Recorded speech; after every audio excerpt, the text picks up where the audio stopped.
ज्यांनी माझ्या चॅनलला सपोर्ट केलेला आहे मी त्यांचे सगळ्यांचे आभार मानते। तर तुमचा सपोर्ट शेवटपर्यंत असंच कायम असू द्या।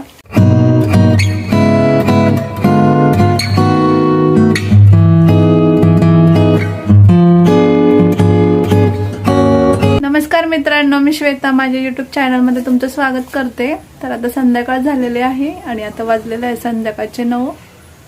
तर उद्या आहे बालदिन, त्याच्यामुळे मग स्वराला स्कूलमध्ये उद्या रंगीत कपडे घालायला लावलेले आहे, तसेच कोरडा खाऊ आणायला लावलेला आहे। त्याच्यामुळे आम्ही गेलो तर गावात थोडंसं तिला स्नॅक्स वगैरे घ्यायला। चला मग तुम्हाला दाखवते आज काय काय आणलेलं आहे। तर आता तुळशीचे लग्न असल्यामुळे सगळीकडे फटाकेच वाजवत होते। तर हा आणलेला आहे स्वरासाठी स्नॅक्स। त्याच्यानंतर टोमॅटो आणलेत, फ्लॉवर, मिरच्या, गवार आणि हा आहे घेवडा। तर स्वराला खूप आवडतो म्हणून हे एवढंच आणलेलं आहे मी। संध्याकाळचा स्वयंपाक करायचा आहे। तर संध्याकाळच्या स्वयंपाकामध्ये गवारची भाजी बनवायची आहे, त्यानंतर तुरीच्या डाळीची आमटी असते ती खट्टी, चपात्या आणि भात। तर शौर्यासाठी वरण आहे, दुपारी वरण केलं होतं। तर इथं बघा अजून त्याचं बिस्किट खायचं चालू आहे। चॅनलवर कोण नवीन आला असेल तर चॅनलला सबस्क्राईब करा आणि ज्यांनी माझ्या चॅनलला सपोर्ट केलेला आहे मी त्यांचे सगळ्यांचे आभार मानते। तर तुमचं सपोर्ट शेवटपर्यंत असंच कायम असू द्या। मी चॅनलवरचा प्राणी संग्रहालयाचा व्हिडिओ पण टाकलेला आहे, तर कोणी पाहिला नसेल तर नक्कीच पहा। त्या दिवशी आम्ही खूप एन्जॉय केला। दुसऱ्या दिवशी थोडंसं दमल्यावानी झालं, त्यामुळं मग काल काही व्लॉग शूट करता नाही आला मला। तर आज मी केलेला आहे, तर नक्कीच शेवटपर्यंत पहा। मी संध्याकाळसाठी गवार निवडतीये, स्वरा कढीपत्ता निवडतीये, शौर्याचं चहा बिस्किट खाऊन झालंय। आता पटापट स्वयंपाक करायचे, जेवायचे आणि झोपायचे।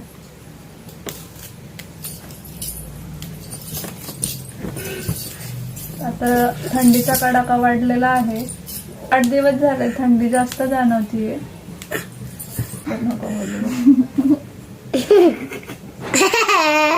शौर्य बघा आमचा कसा करतोय, कॅमेरा बघितलं की त्याला मध्ये मध्ये यायचं असतं।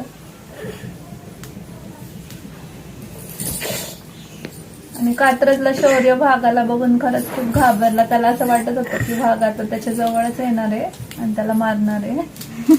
त्याच्यामुळे खूप रडत होता तो। आणि बाकी जे नॉर्मल प्राणी होते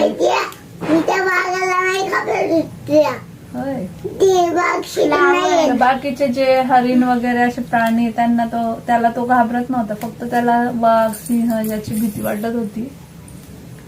आणि हत्ती त्याला जवळून पाहिजे होते, पण ते हत्ती खूप खालच्या साईडला होते। तरी पण मी कॅमेरा झूम करून ते व्हिडिओ शूट केलेले आहेत। तर खूप दिवसांपासून माझी इच्छा होती की मुलांना एकदा तरी प्राणी संग्रहालय दाखवावं। तर परवा त्याचा योगायोग आला आणि मुलं खरंच खूप खुश होतात। त्यांना असं म्हणजे शक्यतो आताची मुलं तर मोबाईलमध्ये सगळे प्राणी वगैरे बघतात, पण जेव्हा रिअल ते पाहतात तेव्हा त्यांचा तो चेहऱ्यावरचा आनंद खूप वेगळा असतो। आणि आताच्या मुलांना प्रत्येक दुनिया ही फक्त मोबाईलमध्येच पाहायला मिळते। तर मुलांसाठी आपण असा वेळ काढून त्यांना जे रिअल आहे ते सगळं दाखवून दिलं पाहिजे। त्या दिवशी आम्ही मॉलमध्ये गेलतो तेव्हा सुद्धा मुलं खूप खुश झाली होती, कारण मॉलचे पण व्हिडिओ शक्यतो मुलं मोबाईलमध्येच पाहतात। तर त्यांना या गोष्टी आपण खरंच अनुभवायला दिल्या पाहिजे। तर आजकाल काय होतं, आपण मुलांना निसर्गापासून खूप लांब ठेवतो, तर त्यांना सर्दी होईल, खोकला होईल म्हणून आपण त्यांना पावसात भिजून देत नाही किंवा थंडीमध्ये कुठे फिरायला नेत नाही। तर आपण त्यांना या निसर्गाची पण सवय करून दिली पाहिजे असं मला वाटतं।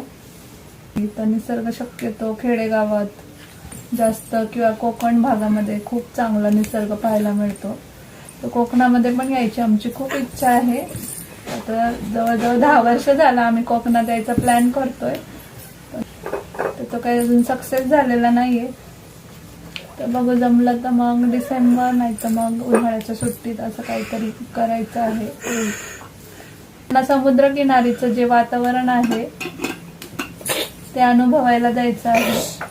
आणि स्वरा आणि शौर्याला बीच म्हटलं की खूप छान वाटतं. त्यांना एकदा त्याचा अनुभव द्यायचा आहे.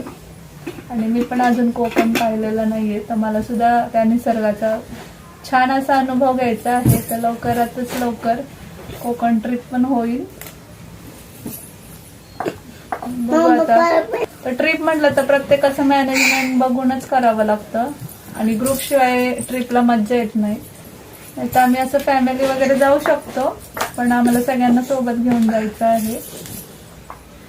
तर जेव्हा ती ट्रिप असेल तेव्हा तर व्हिडिओ पण नक्कीच येईल. तर चला मग आता स्वयंपाक वगैरे करून घेते. अशा गप्पा तर आपल्या रोजच्या चालूच राहणार आहे. आणि तुमचं प्रेम आणि खूप सारे आशीर्वाद असेच कायम राहू द्या. चॅनलला असंच सपोर्ट करा. तर चला मग भेटू उद्याच्या नवीन एका व्हिडिओमध्ये. आजचा व्हिडिओ मी इथेच एंड करते. आय होप तुम्हाला माझा आजचा व्हिडिओ आवडला असेल. तर व्हिडिओ आवडल्यास लाईक, शेअर आणि सबस्क्राईब करा. चला मग उद्या भेटू. बाय.